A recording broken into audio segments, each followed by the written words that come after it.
بسم الله الرحمن الرحيم وإن كنتم في ريب مما نزلنا على عبدنا فأتوا بسورة من مثله وادعوا شهداءكم من دون الله إن كنتم صادقين فإن لم تفعلوا ولن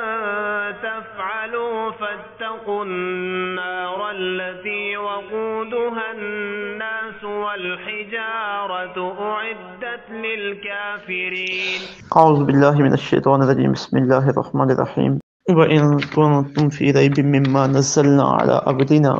فأتوا بسورة من مثله وادعوا شهداءكم من دون الله إن كنتم صادقين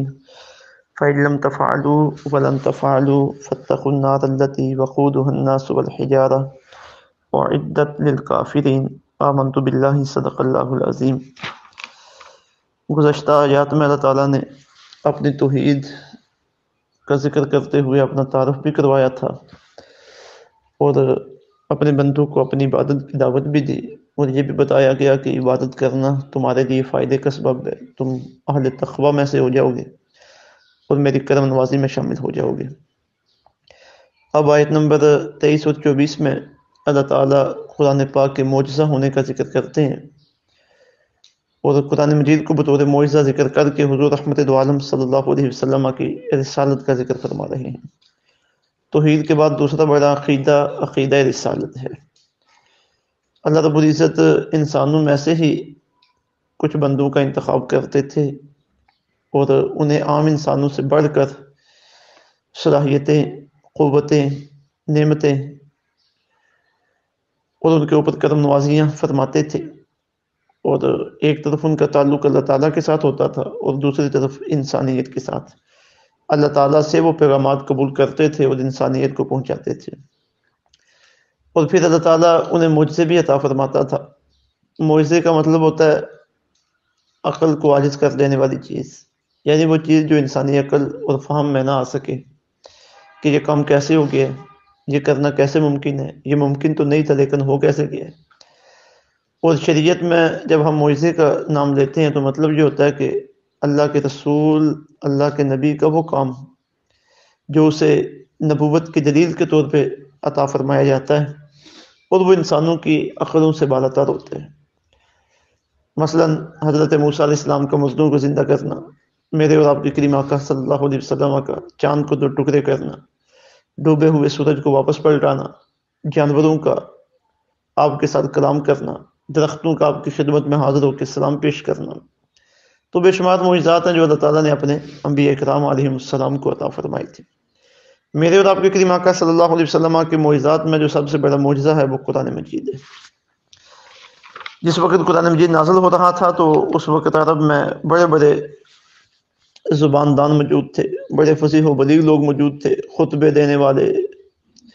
نثر لکھنے والے، اشعار بولنے والے، ضرب الامثال تیار کرنے والے۔ تو جب انہوں نے حضور رحمت دو عالم صلی اللہ علیہ وسلم کی نبوت پر اعتراضات کیے کہ آپ کیسے نبی ہو گئے، تو ساتھ انہوں نے قرآن مجید پر بھی اعتراضات کیے کہ دیکھو یہ کیسے ممکن ہے کہ اللہ کسی بشر کے اوپر اپنا کلام اتارے۔ تو آپ پر الزامات بھی لگائے گئے کہ آپ نے یہ باتیں کسی سے سنی ہیں، کوئی آپ کو آ کے یہ سکھا جاتا ہے، یا آپ پہلی کتابوں کا مطالعہ کرتے ہو اور وہاں سے چیزیں انتخاب کر کے ہمارے سامنے بیان کر دیتے ہو۔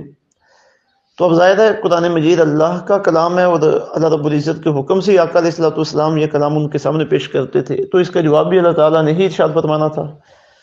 تو فرمایا گیا کہ لوگوں، اگر تمہیں اس کلام پاک کے بارے میں کچھ شک ہے کہ یہ محمد صلی اللہ علیہ وسلم کی اپنی گفتگو ہے یا کسی اور کی گفتگو ہے، اللہ کا کلام نہیں ہے، تو پھر تم بھی اس کلام کے مقابلے میں کوئی کلام لے آؤ، تم بھی اس طرح کا کلام بنا کے دے آؤ، کیونکہ محمد مصطفیٰ صلی اللہ علیہ وسلم یہ بھی انسان ہے اور انسان کے کلام کی طرح دوسرے انسان کلام بنا سکتے ہیں، تو تم لے آؤ۔ یہ چیلنج دیا گیا کہ قرآن پاک کی طرح کا کوئی کلام لے آؤ، اس کی مثل ایک صورت ہی لے آؤ جو اس کا مقابلہ کرے اور اس کے جوڑ کی ہو۔ تو پھر ساتھ ہی فرما دیا گیا کہ نہیں، تم ایسا نہیں کر سکتے، ایسا کلام تم ہرگز نہیں لا سکتے کہ جو فصاحت و بلاغت میں، حسن ترتیب و نظم میں، تازگی میں، مٹھاس میں، معنی و مطالب کا سمندر ہونے کے اعتبار سے قرآن پاک کی مثل ہو۔ تو صدیاں گزر گئی ہیں، میدان عمل میں آ کر تو انہوں نے مسلمانوں کا مقابلہ کیا ہے، مسلمانوں کے ساتھ جنگیں کی ہیں، طاقت کے ذریعے تو اسلام کا راستہ روکنے کی انہوں نے کوششیں کی ہیں، لیکن دلیل کے ذریعے وہ اسلام کا راستہ نہیں روک سکے، قرآن مجید کے اس چیلنج کا مقابلہ نہیں کر سکے۔ اور یہ چیلنج قرآن پاک کی پیشن گوئی بھی ہے، اور قرآن پاک کا یہ کمال ہے، اس کا یہ اعجاز ہے، معجزہ ہے کہ اس کی پیشن گوئیاں بھی ساری کی ساری 100% پوری ہوئی ہیں، اور ایک پیشن گوئی یہ ہے کہ وہ کلام مجید کے مقابلے میں کوئی کلام نہیں لا سکے۔ تو فرمایا گیا وَإِن، اور اگر تم ہو فی ریب، شک میں، مما، اس کے بارے میں، نزلنا، جو ہم نے نازل کیا، علی عبدنا، اپنے بندہ خاص پر، یعنی قرآن مجید کے بارے میں اگر تم شک کے اندر ہو، فاتو، تو لے آؤ تم، بصورت، کوئی ایک صورت، من مثلہ، جو اس کی طرح کی ہو، اس کی مثل ہو، ودعو، اور بلا لو تم، شہداءکم، اپنے مددگاروں کو، من دون اللہ، اللہ کو چھوڑ کر، ان کنتم صادقین، اگر تم سچے ہو، فَإِن لَمْ تَفْعَلُوا، پھر اگر تم یہ نہ کر سکے، وَلَن تَفْعَلُوا، اور ہرگز تم ایسا نہیں کر سکو گے، فَاتَّقُوا، ڈرو، النَّارَ، آگ سے، الَّتِی، جس کا وقودها، جس کا ایندھن، الناس، انسان ہے، والحجارہ، اور پتھر ہے،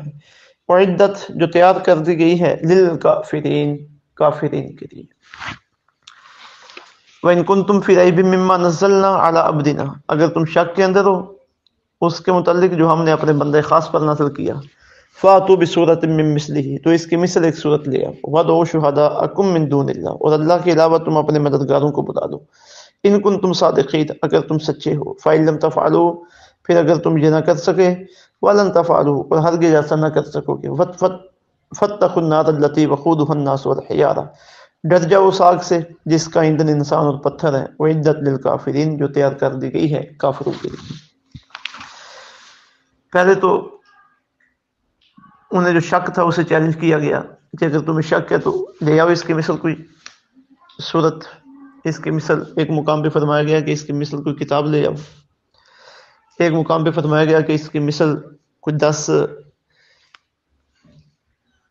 10 صورتیں لے آؤ۔ تو جب کچھ نہ کر سکے تو فرمایا گیا اب ایک ہی صورت اس کی مثل لے آؤ، چاہے وہ چھوٹی سی ہو، جس طرح سورہ الکوثر شریف۔ تو فرمایا گیا کہ اللہ کے علاوہ جتنے بھی تمہارے مددگار ہیں سب کو بلا لو اس مقصد کے لیے، انسان ہوں، جن ہوں، بڑے بڑے فصیح و بلیغ لوگ ہوں، بلا لو سب کو اگر تم اپنے اس دعوے میں سچے ہو، قرآن مجید کا مقابلہ کرو۔ نہیں کر سکے، پھر ساتھ ہی قرآن مجید نے فرما دیا کہ اگر تم نہ کر سکو، اور پھر ساتھ ہی فرمایا کہ تم ہرگز نہیں کر سکو گے، تو فرمایا ڈر جاؤ اس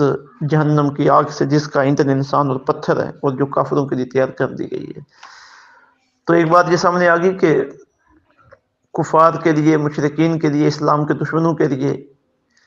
اسلام کا مقابلہ کرنے کے لیے راستہ آج بھی کھلا ہوا ہے۔ آ جائیں، قرآن مجید کی مثل کو لے آئیں، اپنے دعوے میں سچے ہو جائیں۔ انہیں بھی پتہ ہے کہ قرآن کا یہ چیلنج تلوار کی طرح ہمارے سروں کے اوپر لہرا رہا ہے، لیکن کیوں نہیں آتے؟ ان کے دل اس بات کی گواہی دیتے ہیں کہ قرآن ایسی لازوال کتاب ہے، بے مثل کتاب ہے، جس کا مقابلہ ممکن نہیں ہے۔ اس کے مضامین، اس کی تلاوت کی لذت، اس کی پیشن گوئیاں، اس کی فصاحت و بلاغت، اس کی حسن عبارت، اس کی حسن ترتیب، یہ ایسا کلام ہے کہ جو کسی انسان سے بنانا ممکن نہیں ہے، یہ خالق انسان کے کلام ہے۔ تو قرآن مجید کی یہ پیشن گوئی آج بھی پوری ابوتاب کے ساتھ قرآن مجید کے صفحات میں چمک رہی ہے، اور مخالفین قرآن کو دعوت فکر دے رہی ہے۔ اور دوسرا، دوزخ بن چکی ہے،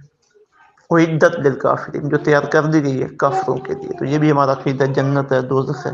وہ تیار ہو چکی ہیں۔ اللہ رب العزت ہمیں سمجھ کی توفیق عطا فرمائے، رسول اللہ صلی اللہ علیہ وسلم کے ساتھ اور قرآن مجید کے ساتھ کامل وابستگی عطا فرمائے، اور دین پر عمل کی توفیق عطا فرمائے۔ وما علینا الا البلاغ المبین۔